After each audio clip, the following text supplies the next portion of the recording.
Hello, friends, and welcome to the Exams Made Simple. And we are back again with the Hindu Complete Newspaper Analysis for 1st of April 2022. 1 अप्रैल 2022 का the Hindu newspaper analysis देखेंगे। शुरू करने से पहले आपसे request इतनी रहेगी कि please do like the video. अगर आपको कंटेंट पसंद आता है तो प्लीज़ लाइक ज़रूर करिएगा, है ना। That gives us motivation and all. And इसके अलावा जिनको करंट अफेयर्स की रिवीजन सीरीज ज्वाइन करनी है और नीचे डिस्क्रिप्शन कमेंट में लिंक है, वहाँ से ज्वाइन कर सकते हैं। स्टार्ट करते हैं सबसे पहले आज के सवालों के साथ जिनके जवाब आपको देने हैं। पहला सवाल है, Wright Mons was recently on news. आपको बताना है कि क्या रीज़न था कि राइट मॉन्स न्यूज़ में था। Options are, first, it is newly found volcano underneath the Indian plate. Second, it's a mountainous feature found on Pluto. Third, it's a migration pattern of albatross. And D, newly found snake species in the Western Ghats. तो Wright Mons इनमें से क्या है।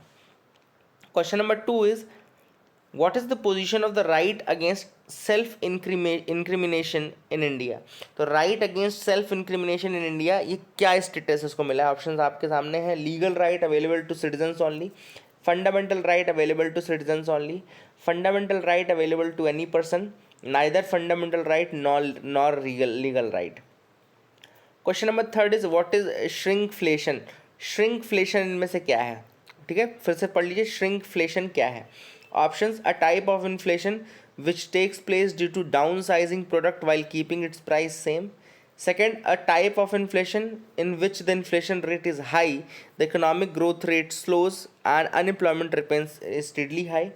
Third is a type of inflation that takes place when supply falls drastically due to supply side accidents or mismanagement but demand remains at the same level. And fourth is the type of inflation in which prices of single commodity or set of commodities rise while the overall price level remains the same. तो shrinkflation इनमें से क्या है। अब answers मैं आपको एक एक करके बताऊंगा, लेकिन आप अपनी तरफ से अटेम्प्ट करिएगा और मुझे बताइएगा कितने आपने सही किए।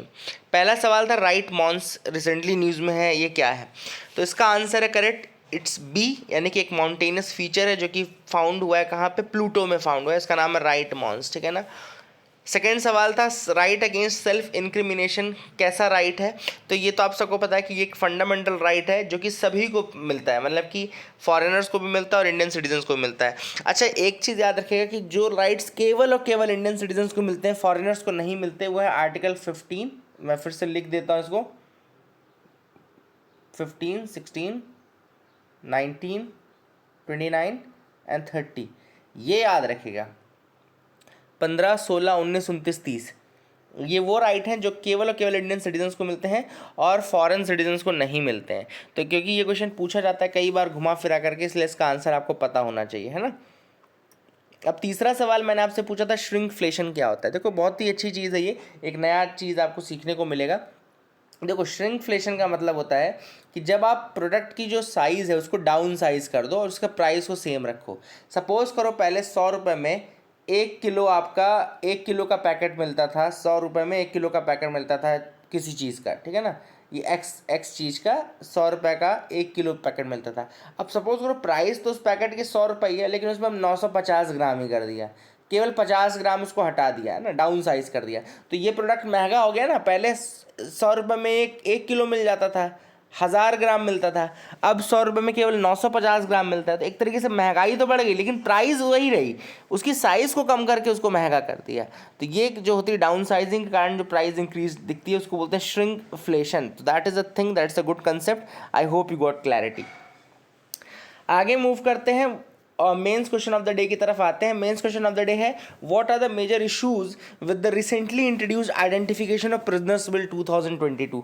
तो identification of prisoners bill 2022 introduce किया गया है। आपको बताना है इस बिल के साथ क्या मेजर प्रॉब्लम्स हैं जो कि आएंगी और क्या समस्याएं आ सकती हैं, क्या क्या इसका क्रिटिक है। बेसिकली क्रिटिक आपको लिखना है इस बिल का। तो आज एडिटोरियल भी है इस पर, अपन डिस्कस तो करेंगे ही, उसके बाद आप लिख सकते हैं। फिर से मैं रिपीट करता हूँ, जिनको कंटेंट पसंद आ रहा है please do like the video like ज़रूर किया करिए, that gives us motivation and all. Move करते न्यूज़ एनालिसिस में। सबसे पहली न्यूज़ है, AFSPA areas reduced, this is what Amit Shah ji is saying, है ना। Union home ministry is saying that we have considerably reduce the disturbed areas under AFSPA, यानी कि जो डिस्टर्ब्ड एरिया होता है अफ्स्पा के अंदर वो काफ़ी रिड्यूस किया गया है, ठीक है ना। एंड थोड़ा सा अफ्स्पा के बारे में डिटेल आपको पता होनी चाहिए, क्वेश्चन आ भी सकता है। अफ्स्पा आपको पता है ये है armed forces special powers act, armed forces special powers act है ये। इसका सेक्शन 3 है जो कि कहता है कि डिस्टर्ब्ड एरिया का डिक्लेरेशन होता है। एक एरिया जो किसी भी रीजन का, स्टेट का या पूरे कंट्री को पूरे एक साथ डिस्टर्ब्ड एरिया भी घोषित किया जा सकता है। किसी पार्ट को भी डिस्टर्ब्ड एरिया घोषित किया जा सकता है। पूरे स्टेट को भी डिस्टर्ब्ड एरिया घोषित किया जा सकता है ना। तो ये इसमें कोई लिमिटेशन नहीं है, किसी एरिया में किसी पार्ट में, किसी पूरे स्टेट में ही, है ना। तो डिस्टर्ब्ड एरिया सेक्शन 3 जो अफ्स्पा एक्ट है उसके अंतर्गत डिक्लेयर किया जाता है। एंड डिस्टर्ब्ड एरिया कैसा एरिया है जहाँ पे डिस्प्यूट्स चल रहे हैं because of language, because of race, because of religion, because of regional groups, because of caste, because of communities. किसी भी कारण से अगर वहाँ पर डिस्प्यूट्स और इस तरफ की इस चीज़ें कोई चल रही हैं तो उसको डिस्टर्ब्ड एरिया घोषित किया जा सकता है, ठीक है ना। और ये पावर जो है वो सेंट्रल गवर्नमेंट या फिर गवर्नर ऑफ द स्टेट और एडमिनिस्ट्रेटर ऑफ द यूटी के पास ये पावर है कि that they can declare the whole और पार्ट ऑफ द स्टेट और UT to be a disturbed area. they can declare either whole of the state or whole of the union territory or part of the union territory or part of the state to be the disturbed area। तो ये I think आपको समझ में आ गया होगा, ठीक है ना। एंड ये एक्ट जो है बेसिकली वो 1958 में आया था। अफ्स्पा एक्ट कब आया था? 1958 में आया था अफ्स्पा एक्ट। तो ये आपको याद रखना है and that is the thing which is important. एक आध कमिटीज़ कुछ इंपॉर्टेंट है, जैसे 2004 में सेंट्रल गवर्नमेंट ने एक 5 मेंबर बीपी जीवन रेड्डी कमेटी बनाई थी। बीपी जीवन रेड्डी कमेटी। तो ये अफ्स्पा का जो प्रोविज़न है नॉर्थ ईस्टर्न स्टेट्स में उसके लिए ही बनाई गई थी, है ना। और कई लोग इसका अपोज भी करते हैं, जैसे कमेटी ने भी यही कहा था कि जहाँ पे भी मतलब जैसे सपोज करो इसमें अफ्स्पा के अंदर प्रोविजंस क्या है? अफ्स्पा के अंदर गोली चलाने तक के प्रोविजंस है, मतलब कि दे कैन फायर, लेकिन फायर करने से पहले उनको वार्निंग देनी पड़ेगी एक बार, मतलब वर्बल ओरल वार्निंग देनी पड़ेगी। फिर उसके बाद उनके पास पहले हवा में फायर करना है, जैसे ये सारी चीज़ें लिखी हैं। लेकिन फिर उसके बाद उनके ऊपर तक फायर किया जा सकता है। तो काफ़ी ज़्यादा हार्श लॉ है वैसे, तो इसलिए कई लोग इसको अपोज भी करते हैं, है ना। लेकिन काफ़ी ज़्यादा इंपॉर्टेंट भी है कई जगहों पे जहाँ पर सेफ्टी सिक्योरिटी और उसका कंसर्न है सेफ्टी सिक्योरिटी का और इंटरनल सिक्योरिटी का और आपका यूनिटी इंटीग्रिटी ऑफ इंडिया का, वहाँ पे अफ्स्पा काफ़ी इंपॉर्टेंट भी हो जाता है, ठीक है ना। ये सारी चीज़ें आपको थोड़ा पता होना चाहिए था। आई होप यू गॉट क्लैरिटी। अब सुप्रीम कोर्ट ने स्ट्राइक डाउन कर दिया है तमिलनाडु में 1 ईयर कोटा। अब देखो हुआ क्या था कि जैसे जो पूरी जो मोस्ट बैकवर्ड क्लासेज हैं तमिलनाडु की, उनको टोटल रिजर्वेशन मिला था 20% का, ठीक है। 20% का रिजर्वेशन मिला था, ये याद रखेगा। पहले जो मोस्ट बैकवर्ड क्लासेस थी उनको कितना परसेंट रिजर्वेशन मिला था? केवल 20% रिजर्वेशन मिला था तमिलनाडु में। अब तमिलनाडु की गवर्नमेंट ने किया क्या था? तमिलनाडु में जो गवर्नमेंट थी उसने वन्याकुला क्षत्रिय कम्युनिटी जो है, वन्याकुला क्षत्रिय वनियार जिसको बोलते हैं, उनको इस 20% में से 10.5% का कोटा उन्होंने इनके लिए एक कम्युनिटी के लिए रिजर्व कर दिया, ठीक है ना। तो दैट वाज द इशू। इसमें इशू ये नहीं था कि इनको रिजर्वेशन मिलना चाहिए कि नहीं, इशू ये था कि मोस्ट बैकवर्ड क्लासेस में 116 क्लासेस आती हैं, 116 classes were there, and out of these 116 classes only one was given 10.5% quota and rest 115 were getting 9.5%। मतलब वो 9.5% में बाकी सब 115 कम्युनिटीज़ थी और ये केवल एक कम्युनिटी थी जो 10.5% में थी।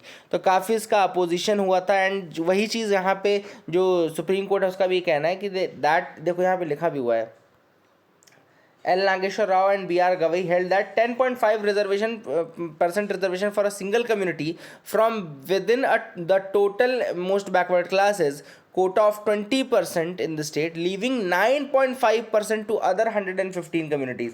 115 कम्युनिटीज़ के लिए बाद में कितना बचा? केवल 9.5% बचा। तो ये तो बिल्कुल कहीं का जस्टिफिकेशन नहीं है। तो ये बहुत बड़ा एक मतलब this is not equality, this is not proper. And इसी कारण से इसको उन्होंने कहा कि ये बिल्कुल सब्सटेंशियल नहीं है एंड ये this should be taken down. And यही चीज़ हाई कोर्ट ने, मद्रास हाई कोर्ट ने भी कही थी कि ये जो डेटा है वो भी एंटीकेटेड डेटा है, मतलब पुराना डेटा है, नया डेटा आपने यूज़ नहीं किया है। तो नया डेटा आप यूज़ करिए, उसके बाद हमको बताइए। इस तरीके से आर्बिट्ररी एंटीकेटेड डेटा से आप वो मत निकालिए। आगे मूव करते हैं, देखते हैं और क्या इंपॉर्टेंट न्यूज़ आइटम्स है जिसके बारे में हमको डिस्कस करना है। Dam safety act and can and disputes. अब सुप्रीम कोर्ट ने कहा है कि डैम सेफ्टी एक्ट जो कि 2021 में लाया गया था, थोड़ा याद रख लीजिएगा, इसको लिख लीजिएगा। डैम सेफ्टी एक्ट कब आया था? 2021 में आया था। तो सुप्रीम कोर्ट का ये कहना है कि डैम सेफ्टी एक्ट विच केम इन 2021, ये बहुत सारे जो डिस्प्यूट्स हैं, चाहे वो तमिलनाडु केरला का मुल्ला पेरियार डैम का डिस्प्यूट है, उन सबको सॉल्व करने में काफ़ी स्ट्रांग है। इट्स अ पेनेशिया एक तरीके से उन्होंने कहा है। तो इन्होंने कहा है कि ये जो डैम सेफ्टी एक्ट है ये बता सकता है कि किस तरीके से हम इसको सेटल करें, इस डिस्प्यूट्स को, how can we resolve the disputes over dams and all, है ना। दिस एक्ट कॉम्प्रिहेंसिवली, अब ये एक्ट के बारे में थोड़ा बता रहे हैं। The act comprehensively postulates for surveillance operations, the act comprehensively postulates for surveillance operations and maintenance of dams to prevent disasters। मतलब ये जो एक्ट है इसके अंदर ये पूरा मेंशन है कि किस तरीके से सर्विलांस हो डैम्स का, किस तरीके से उनके ऑपरेशन और मेंटेनेंस हो डैम्स का, ताकि डिजास्टर्स को प्रिवेंट किया जा सके। इसके अलावा the central statute which came into force, तो ये जो एक्ट है ना, इसी के अंतर्गत दो बॉडीज़ और बनाई गई थी। There are two specialised bodies जो कि बनाई गई थी। इनमें से एक है National Committee on Dam Safety और दूसरे है नेशनल डैम सेफ्टी अथॉरिटी। तो National Committee on Dam Safety and National Dam Safety Authority, तो एक क्या करेगा, पॉलिसीज़ बनाएगा। जो डैम सेफ्टी कमेटी है ना, national Committee on Dam safety, वो बनाएगा, इवॉल्व करेगा पॉलिसीज़ को और रिकमेंड करेगा सेफ्टी नॉर्म्स की किस तरीके से होना चाहिए, क्या होना चाहिए, और जो अथॉरिटी है वो उसको इम्प्लीमेंट करने का काम करेगी। और जब जैसे ही मतलब सेफ्टी के रिगार्डिंग, सेफ्टी का तो पूरा इशू है मुल्ला पेरियार डैम में, जो केरला और तमिलनाडु के बीच का डिस्प्यूट है ना। तो केरला एंड तमिलनाडु के बीच में सेफ्टी ऑपरेशन मेंटेनेंस को लेकर के ही मुल्ला पेरियार डैम के ये पूरा इशूज चल रहा है। इसीलिए यहाँ पे सुप्रीम कोर्ट का कहना था कि जो डैम सेफ्टी एक्ट है 2021 का, वो इसका सोल्यूशन हो सकता है। I hope you got clarity. आगे मूव करते हैं, देखते क्या इंपॉर्टेंट है। Dip in Chilika's lake dolphin population, तो the dolphin population in Orissa's coast and water bodies have increased but number of Irrawaddy dolphins in Chilika lake have fallen. तो वैसे जो डॉल्फिन पॉपुलेशन है अलॉन्ग द उड़ीसा कोस्ट वो तो इंक्रीज हुई है, लेकिन जो इरावदी डॉल्फिन्स की पॉपुलेशन चिलिका लेक में है वो थोड़ा सा डिक्रीज हुई है। ठीक है ना, इसको याद रखेगा। जो इरावदी डॉल्फिन, देखो इरावदी डॉल्फिन्स चिलिका लेक के रीजन में ही, इंडिया में तो चिलिका लेक का ही रीजन है जहाँ पे इरावदी डॉल्फिन्स मिलती हैं। ठीक है ना, तो आई थिंक ये पूरा चिलिका से इंडोनेशिया के बीच में ही कहीं ना कहीं पाई जाती हैं इरावदी डॉल्फिन्स। एंड मतलब पहले ये नंबर 726, मतलब जो ओवरऑल नंबर है ना वो 726 हो गया। डॉल्फिन्स का जो ओवरऑल नंबर है वो 726 हो गया है, लेकिन वहीं पे अगर हम इरावदी डॉल्फिन्स का प्रॉपर नंबर देखें तो ये नंबर डिक्रीज हुए हैं। ठीक है ना, that is the thing which is important कि ओवरऑल नंबर्स इंक्रीज हुए, लेकिन जो इरावदी डॉल्फिन्स के नंबर है वो डिक्रीज हुए हैं।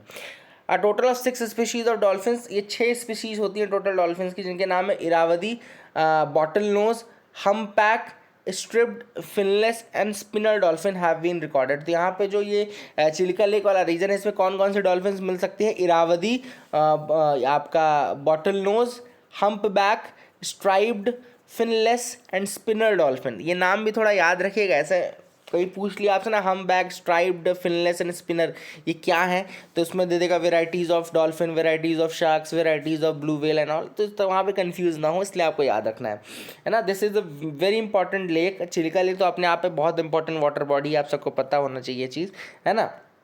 इरावदी डॉल्फिन्स के नंबर ज़रूर कम हुए हैं, 162 162 थे 2021 में, तो 151 बचे हैं अभी। ठीक है ना।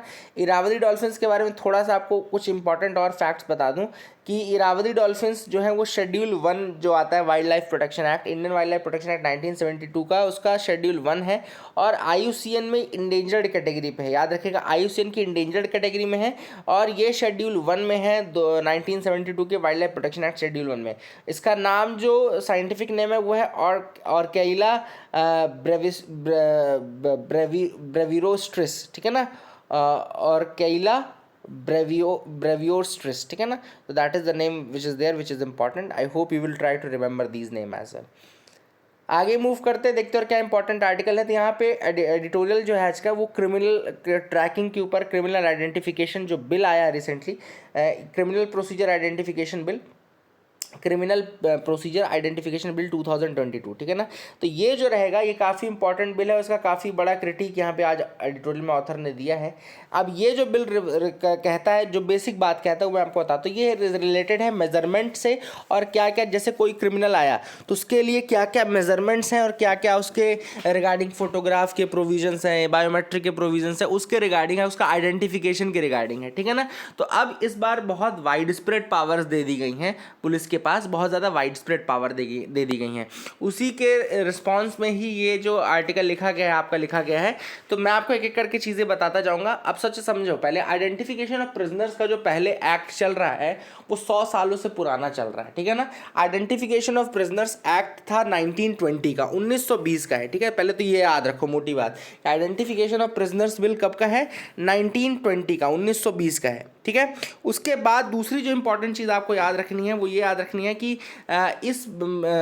ये सेंट्रल लॉ है, ठीक है ना। आइडेंटिफिकेशन ऑफ प्रिजनर्स में एक सेंट्रल लॉ था, फिर इसके बेसिस में अलग अलग स्टेट्स ने अपने लॉ पास किए थे। तो आइडेंटिफिकेशन ऑफ प्रिजनर्स बिल कब का है, 1920 का है। और इसके बाद अब इसको चेंज करने की बात या रिपील करने की बात और नया बिल लाने की बात की है। देखो उसमें कोई बुराई नहीं है, ठीक है ना। एनाक्रोनिस्टिक लॉज को जो टाइम के साथ चेंज होंगे उनको चेंज करने में कोई दिक्कत नहीं है, लेकिन दिक्कत है कि जो लिमिटेशंस थी पहले की वो बिल्कुल रिमूव कर दी गई। कैसे रिमूव कर दी गई, एक एक करके अपन बताते हैं। सबसे पहली बात, जो डिफिनीशन है मेजरमेंट की, पहले तो मेजरमेंट मतलब होता था कि हाइट, वेट, चेस्ट, है ना, ये सारी चीज़ें नापी जाती थी प्रिजनर्स की। आज भी ये चीज़ें नापी जाती, बंदियों की ये चीज़ें आज भी नापी जाती हैं ना। उनका हाइट कितना है, जेल में आने के बाद उनका वेट कितना है, उनके ठीक कहाँ पे कौन सा निशान है, ये सारी चीज़ें की जाती। शिनाख्तगी, इसको हिंदी में शिनाख्त बोलते हैं ना, शिनाख्त बोलते हैं। तो शिनाख्त यही वाला पोर्शन है। अब यहाँ पे देखो नई चीज आ क्या गई है, नई चीज आ गई है मेजरमेंट के अंदर आइरिस और रेटिना स्कैन। अब आप सोचो मेजरमेंट के अंतर्गत आइरिस और रेटिना स्कैन का क्या काम है, तो उसके डेफिनेशन में रेटिना के इसके अंदर biological samples, iris, retina scan, ये सब इंक्लूड कर दिया गया है। तो ये काफ़ी एक वाइड स्प्रेड पावर है। ऑथर ने कहा है कि ये काफ़ी बड़ी पावर है, फेशियल रिकॉग्निशन और ये सब चीज़ें इसके अंतर्गत की जाएंगी। तो काफ़ी इंपॉर्टेंट है कि यहाँ पे सेफ्टी, सिक्योरिटी और प्राइवेसी का जो कंसर्न है वो ऑब्वियस सी बात है, ऑब्वियस कंसर्न है, ठीक है ना। तो यहाँ पे ऑथर ने इसको ऐसा बोला है। अब आप समझिए बहुत सारे स्टेट्स हैं जो ऑलरेडी फेशियल रिकॉग्निशन टेक्नोलॉजी का यूज़ कर रहे हैं। फॉर एग्जांपल यहाँ पे दिल्ली पुलिस ही फेशियल रिकॉग्निशन टेक्नोलॉजी का यूज़ करती है, तमिलनाडु फेशियल रिकॉग्निशन टेक्नोलॉजी का यूज़ करती है, सीसीटीवी के माध्यम से, सीसीटीवी फुटेज के माध्यम से, ये सारी चीज़ ऑलरेडी करते रहते हैं वो लोग, है ना। अब आपको भी नहीं पता, जैसे आप गाड़ी चला रहे हैं, ठीक है, आजकल कितना आसान है कि आपकी गाड़ी के नंबर से आपका नाम और पता कर लिया जाए। अब आप समझ लो आपका फेस भी दिख रहा है गाड़ी चलाते समय सीसीटीवी कैमरा में, और आपकी गाड़ी के नंबर से आपका नाम भी पता चल जाएगा। तो ये इस तरीके से भी डेटाबेस बनाते रहते हैं, कई जगहों पे ऐसे भी डेटाबेस बन रहा है, तैयार होता जा रहा है ना। और ये काफ़ी हार्मफुल भी है। नाउ इसके अलावा पहले जो थी एक लिमिटेशन था कि भाई एक मिनिमम सज़ा है, इस सज़ा से ऊपर के जो लोग रहेंगे उन्हीं के साथ ऐसा ऐसा इस तरीके से कैप्चर किया जाएगा, डेटा कैप्चर किया जाएगा। अब वो सारे लिमिटेशंस को, अब आपको इतनी लिमिटेशन नहीं याद रखेंगे कि पहले कौन सी थी, पहले कौन से, बस याद रखें कि पहले जितनी भी लिमिटेशंस थी कलेक्शन की, कि भैया इतनी सज़ा से ऊपर के ही कलेक्शन होंगे, ये इसी का कलेक्शन होगा, वो सारी लिमिटेशन सब हटा दी गई हैं। अब सबके बराबरी से, वही बोलते ना एक एक करके आइए सबको बराबर मौका मिलेगा, वही वाली चीज़ है कि एक एक करके आओगे आप, चाहे आपने मास्क नहीं लगा, मतलब यहाँ पे इसका वो देखिए, you can see the see how much broad it has been made. Suppose you are going somewhere without mask and there is a policy that you have to have mask. Now the police can even take your iris retina scan for not using a mask as well. मतलब केवल एक mask अगर आपने नहीं लगाना तो भी वो रेटिना और आइरिस स्कैन कर सकता है आपका, मतलब उसका इतनी पावर है। पहले ये चीज़ लिमिटेड थी कि भैया एक पर्टिकुलर केस के लोग, पर्टिकुलर टाइप के लोग, पर्टिकुलर टाइम पीरियड के लोगों का ही आप लेंगे, ये इस तरीके से, ठीक है ना। That was the thing. तीसरा जो सबसे इंपॉर्टेंट है वो है स्टोरेज। स्टोरेज का एक बहुत बड़ा इशू ये है कि अब एनसीआरबी को पावर है कि 75 ईयर्स तक आप इस डेटा को स्टोर कर सकते हैं, store the data for up to 75 years, 75 सालों तक। मतलब कि अगर एक एवरेज व्यक्ति का लाइफ स्पैन देखा जाए, इंडिया में लाइफ एक्सपेक्टेंसी देखी जाए तो वो 70 साल की है ना, 67 to 70 ईयर्स है। अब मतलब कि अगर एक बार आपका डेटा पुलिस के पास चला गया तो वो आपके पूरे लाइफ स्पैन में वो डेटा पुलिस के पास रहेगा। कुल मिलाकर के बात ये होगी 75 ईयर्स तक वो स्टोर एनालाइज कर सकते हैं। तो that is a big thing again, कि जो व्यक्ति है वो हमेशा अपने आप को गिल्टी फील करता रहेगा और वो he will be under stress, क्योंकि he will always be a person of interest, है ना। पर जैसे पुलिस के केस में जो कोई भी व्यक्ति जिसके ऊपर शक होता है उसको क्या बोलते हैं, पर्सन ऑफ इंटरेस्ट बोलते हैं। तो that is actually the case कि यहाँ पे 75 ईयर्स तक का चूंकि टाइम पीरियड है एनसीआरबी के पास वो डेटा रखने का, तो दैट कैन क्रिएट मतलब chilling effect on those whose data has been included. मान लो कोई बहुत छोटे, किसी का चेक बाउंस हो गया, सपोज करो यार किसी का चेक बाउंस हो गया, उसमें भी सजा है ना, ऐसा नहीं कि उसमें सजा नहीं है, उसमें उसकी भी सजा होती है।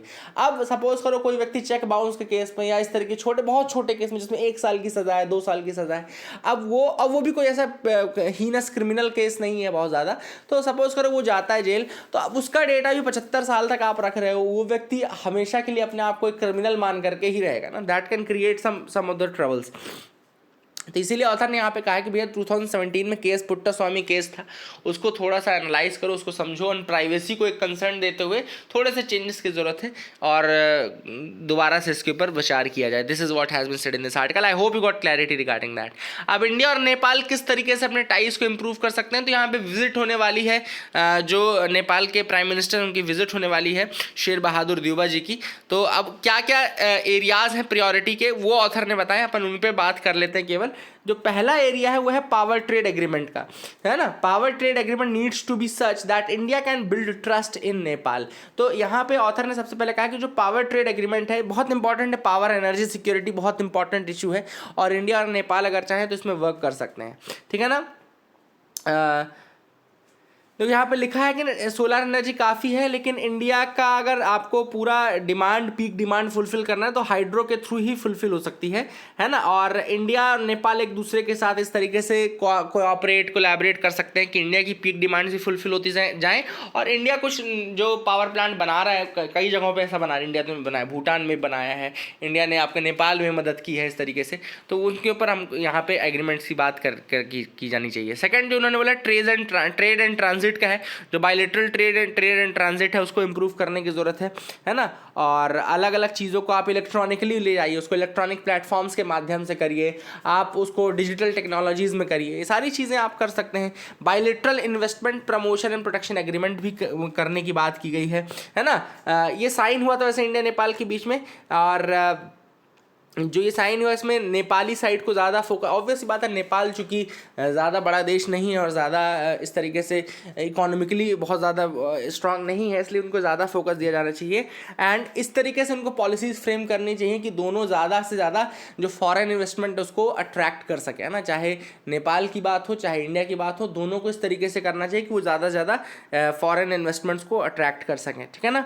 एंड इंडिया और नेपाल को बॉर्डर डिस्प्यूट्स इंपॉर्टेंट है, जैसे इंडिया और नेपाल के बीच में काला पानी डिस्प्यूट चल रहा है, ऑलरेडी आपको पता है काला पानी डिस्प्यूट चल रहा है, तो ये सब डिस्प्यूट छोटे छोटे जो हैं वो जरूर सॉल्व करने की जरूरत है। इन कारण से काफ़ी ज़्यादा ट्रबल्स जो है वो क्रिएट होती रहती हैं, so that should be taken care of. इसके अलावा फाइनली उन्होंने कहा है कि एक तो नेपाल को कॉन्फिडेंस देना होगा इंडिया को, और इंडिया के ऊपर ट्रस्ट रखना होगा, दोनों चीज़ें। अब नेपाल क्या करता है, बैकडोर से चाइना से बात कर रहा है, चुप के वहाँ जाके गले मिल रहा है, और इधर साइड पीछे से हमारे मतलब लंका लगाने की कोशिश करता है। तो ये दोनों चीज़ें नहीं होनी चाहिए। आप जब बात करो तो दोनों से बराबरी से करो, अगर करना तो आप खुल के करो। इस तरीके से बैकडोर चैनल, बैकडोर डिप्लोमेसी उनके साथ आप कर रहे हो, चेकबुक डिप्लोमेसी उनके साथ आप खेल रहे हो, हमको बेवकूफ़ बना रहे हो इधर उधर के, नहीं तुम ही से खरीदेंगे, और फिर जा करके वहाँ से खरीद करके है ना फोटो खिंचा रहे हो, तो that should not happen. So these are the things which were mentioned in this article. I hope you got clarity. The rise of the ruble amid the Ukraine invasion. तो यहाँ पे बस थोड़ी सी मैं आपको बता दूँ चीज़ें कि यहाँ पे हुआ क्या था कि जब यूक्रेन वॉर स्टार्ट हुआ, बहुत बिल्कुल मैं टू द पॉइंट बताऊँगा, बहुत ज़्यादा आर्टिकल डिस्कस नहीं करूँगा ये, क्योंकि इतना ज़्यादा खास नहीं है आपके लिए, लेकिन हाँ बता दूँ कि जिस दिन अटैक हुआ था, 24 फरवरी को जब अटैक किया था रशिया ने यूक्रेन के ऊपर, तो उस दिन रूबल चल रहा था एक $1 के, मतलब 81 रूबल्स टू परचेज अ $1। एक $1 खरीदने के लिए 81 रूबल लग रहे थे 24 फरवरी को। लेकिन वॉर के बीच में भी ये 151, मतलब इतनी वीक हो गई थी रूबल की करेंसी कि 151 रूबल्स में $1 मिल रहा था, है ना। तो बिल्कुल लोगों को लगा कि अब तो ध्वस्त हो जाएगी, और मतलब गया, अब तो रशिया का गया सब कुछ, क्योंकि रूबल इतना वो हो गया है, वीक हो गया है सब कुछ, ये सब है ना। लेकिन फिर धीरे धीरे अभी आज की कंडीशन में लगे फिर से वो 83 रूबल्स में आ गया। तो कैसे इतना आया? देखो सिंपल सा मैं आपको इकोनॉमी का कंसेप्ट बता दूं, जो करेंसी का स्ट्रांग और ये वीक होता है ना, मैंने आपको बताया जो ज़्यादा होगा वो उसकी वैल्यू कम होगी, है ना। जैसे मतलब आप किसी घर में बहुत ज़्यादा जा रहे हो, जिसके घर आप बहुत ज़्यादा जाओगे, रोज रोज जाओगे, वहाँ पे आपकी वैल्यू कम हो जाएगी ना। ऑब्वियस सी बात है कि नहीं? अगर आप कहीं कहीं रोज रोज जाओ तो आपकी वैल्यू घट जाती है, ये बात मानते हो? तो वही चीज़ यहाँ पे रूबल और मतलब किसी भी करेंसी के साथ होता है, जो ज़्यादा रहती है उसकी वैल्यू कम रहती है। अगर डॉलर ज़्यादा है तो डॉलर मतलब वीक है, अगर डॉलर कम है मतलब डॉलर स्ट्रांग है। तो यही हुआ, चूंकि जैसे ही रशिया के ऊपर सैंक्शंस लगे तो लोगों ने डॉलर देने बंद कर दिए, बैंकिंग सिस्टम में डॉलर ट्रांसफर होना बंद हो गया, है ना। तो इस कारण से वहाँ पे वीकनेस आ गई। लेकिन फिर अब ये बीच में स्ट्रांग क्यों हुआ? इसमें बीच में स्ट्रांग होने का रीज़न ये था कि जैसे रशिया ने क्या किया, यूरोपियन कंट्रीज़ के साथ उनकी जो ऑयल गैस की डील है वो चलती रही, है ना, दैट वाज द केस, वो चलता रहा। फिर दूसरा उन्होंने रूबल निकाल दिया, कहीं कहीं उन्होंने जैसे रूबल के थ्रू ट्रांसफ़र कर दिया, तो अपने रूबल्स की वैल्यू उन्होंने कम कर दी। रूबल्स की जब वैल्यू कम करेंगे ऑब्वियस सी बात है वो स्ट्रांग हो जाएगा थोड़ा सा, क्योंकि वही वाला डिमांड एंड सप्लाई का कंसेप्ट याद रखो। फिर जो लोग इन्वेस्टर्स डॉलर निकाल करके जाने की कोशिश कर रहे थे उनके ऊपर रिस्ट्रिक्शन लगा दी कि आप डॉलर नहीं निकाल सकते। तो एक ये उन्होंने किया कि डॉलर्स को निकलने नहीं दिया। डॉलर्स अगर वो निकलने देते तो उनकी वैल्यू और ज़्यादा वीक हो जाती, लेकिन उन्होंने डॉलर्स निकलने नहीं दिया और किसी ना कुछ तरीके से डॉलर्स को मेंटेन रखा। That is the reason. लेकिन इसका लॉन्ग टर्म में इम्पैक्ट ये खराब होगा कि जब इन्वेस्टर्स को ईजी एग्जिट होना चाहिए, इन्वेस्टर्स नहीं चाहते कि उनको एग्जिट कठिन हो। तो चूंकि रशिया ने ऐसे रिस्ट्रिक्शंस लगा दिए हैं ऐसे टाइम पे, जब वो रिस्ट्रिक्शंस हटाएंगे तो ये इन्वेस्टर्स भाग जाएंगे और फिर नहीं आएंगे, एंड बाद में इनको ये पछतावा होगा कि मतलब कि ऑब्वियस बात है इन्वेस्टर्स वहाँ क्यों रुकेंगे जहाँ पे वो निकल ना सके। तो that is the case. Demand for restoring the old pension scheme. अब आपको ये पता है ना, पहले 2004 के पहले तक क्या था, आपकी मतलब पेंशन चलती थी, मतलब कि आप जब रिटायर हो जाओगे 60 साल में सेंट्रल गवर्नमेंट के एम्प्लॉय, और जैसे स्टेट गवर्नमेंट की अलग अलग हैं, कहीं 60 है, कहीं 61 है, कहीं 62 है ना। तो एमपी में 62 है, जैसे तो जैसे अलग अलग स्टेट्स में अलग अलग होता है ये। तो ये पहले चलता था कि एक पेंशन आपको मिलती थी मतलब रिटायरमेंट के बाद, जो हमेशा आपको लाइफ टाइम आपको मिलती रहती थी, ठीक है ना। और ये पेंशन अमूमन आपकी जो लास्ट ड्रॉन सैलरी रहती थी उसका 50% रहती थी। जो पेंशन होती है वो अमूमन ऐसा देखा गया कि लास्ट ड्रॉन सैलरी का 50% के आसपास वो आती है, ठीक है ना। लेकिन 2004 से इसको रिमूव कर दिया गया था और इसकी जगह एनपीएस ला दिया गया था, नेशनल पेंशन स्कीम, जिसमें आपको पता है कि आपकी सैलरी का कुछ परसेंटेज कटता है, उतना ही या उससे थोड़ा सा ज़्यादा आपका स्टेट गवर्नमेंट या सेंट्रल गवर्नमेंट लगाती है।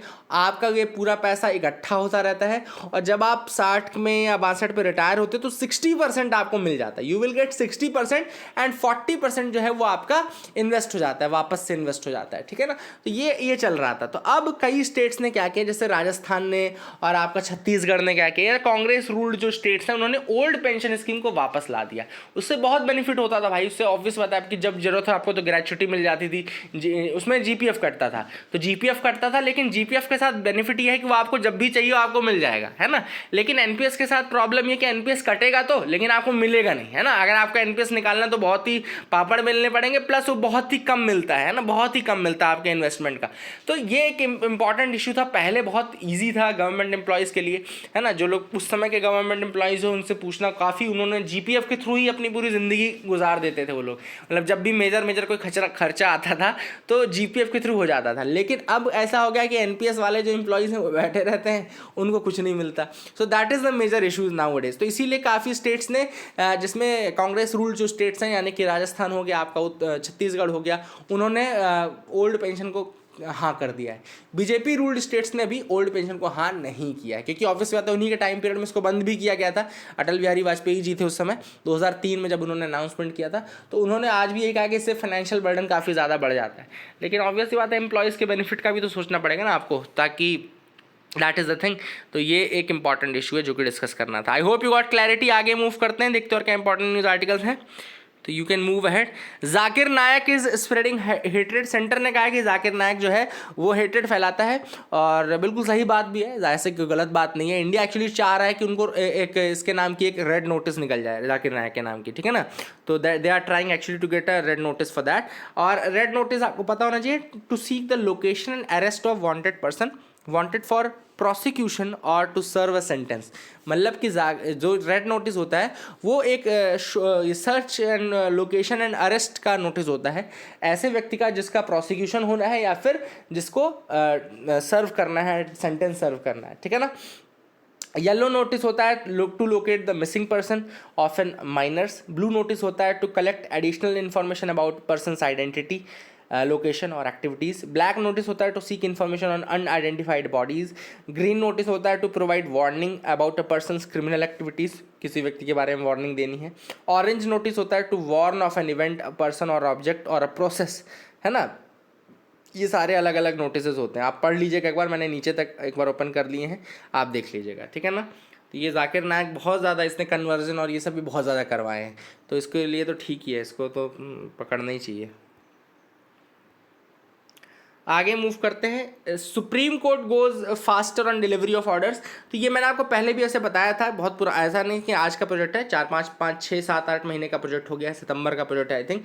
इसमें फास्टर यानी कि आपका fast and secure transmission of electronic records, fast and secure transmission of electronic records, ये बिल्कुल प्रोग्राम है जिसमें सुप्रीम कोर्ट जो भी ऑर्डर्स होंगे वो तुरंत प्रिजन्स को पहुंचा देंगे। कई जगहों पे ऐसा देखा गया कि देखो क्या होता है, जेलों के जो नियम हैं वो ऐसे हैं कि जब तक उनके पास रिटर्न लेटर नहीं आता, रिटर्न रिलीज ऑर्डर नहीं आता है, तो वो बंदी को नहीं छोड़ सकते, ठीक है ना। अब इस लॉ के कारण क्या होता था, कई बार दूर दूर से जैसे ऑर्डर हुआ, अब उससे वहाँ से यहाँ तक आने में उन्होंने रजिस्ट्री के थ्रू भिजवाया वो ऑर्डर, लेकिन वो 3 दिन में 4 दिन में पहुँचा, तो 4 दिन 5 दिन 6 दिन एक्स्ट्रा उस बंदी को वहाँ पे गुजारना पड़ता था। And that was unlawful detention, एक तरीके से अनलॉफुल डिटेंशन है, लेकिन जेल भी बधा हुआ है बिकॉज ऑफ दैट, क्योंकि उनके पास तो रूल है ना भाई कि हमको जब तक हार्ड कॉपी नहीं मिलेगी हम कैसे छोड़ सकते हैं, है ना। सो that is a issue, and यही कारण है कि अब जो है सुप्रीम कोर्ट ने कहा कि अब ये कबूतर के माध्यम से भिजवाना बंद करिए और you should start the use of using technology and all. इसीलिए फास्टर सिस्टम लाया ताकि जो कॉपीज़ हैं उनको मेल के माध्यम से, फास्टर के माध्यम से भेजा जा सके एंड वहाँ पे रिसीव करके इसको तुरंत का तुरंत अप्लाई किया जाए। कोर सेक्टर्स के नाम एक बार बता दूं, natural gas, coal, refinery products, crude oil, cement, electricity, steel and fertilisers, ये याद रखेगा, है ना। These are the important ones, है ना। So that is it for the day, friends. I hope you liked our video. Please like, share, and subscribe. Keep loving us, keep sharing us. Thank you and have a nice day.